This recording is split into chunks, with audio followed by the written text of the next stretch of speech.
கிராமத்து முறையில் காராமணி பருப்பு வடை. ஐயோ! எங்கள் பாட்டி எப்பயுமே சொல்லுவாங்க, நம்ம இந்த மழை காலத்தில் இந்த பருப்புலாம் நம்ம எடுத்து வச்சோன்னா வெயில்னால மழை காலத்தில் சூப்பராக வடை சாப்பிட்லாம் சொல்லிட்டு. ஸோ நம்ம பொதுவாக என்ன செய்வோம், நல்லா ஊற வச்சுட்டு நல்லா இந்த பதத்துக்கு கட்டியாக அரைச்சி வச்சுக்கோங்க. அப்போ தான் நல்லா வடை தட்ட சூப்பராக இருக்கும். பொடி வெங்காயம், அது வெங்காயம் ரொம்ப சின்ன வெங்காயம் சீப்பாக இருக்குல்ல, ஸோ சின்ன வெங்காயம், கறிவேப்பிலை, பச்சை மிளகாய், நெல் சீரகம் இங்கே நான் போட்டிருக்கேன். இது வந்து வாய்வு, அதனால் நெல் சீரகம் போட்டால் ரொம்ப நல்லது. உப்பு, ஸோ இது எல்லாத்தையும் போட்டு நல்லா இந்த அளவுக்கு நல்லா மிக்ஸ் பண்ணிக்கிங்க. அப்போ தான் வடை தட்ட சூப்பராக இருக்கும்.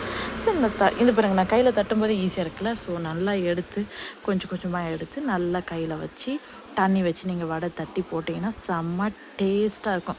இதுக்கு பார்த்தீங்கன்னா நீங்கள் வந்து இட்லி சாம்பார் சாப்பிட்லாம், நார்மல் சாம்பார் ஊற்றி சாப்பிட்லாம்.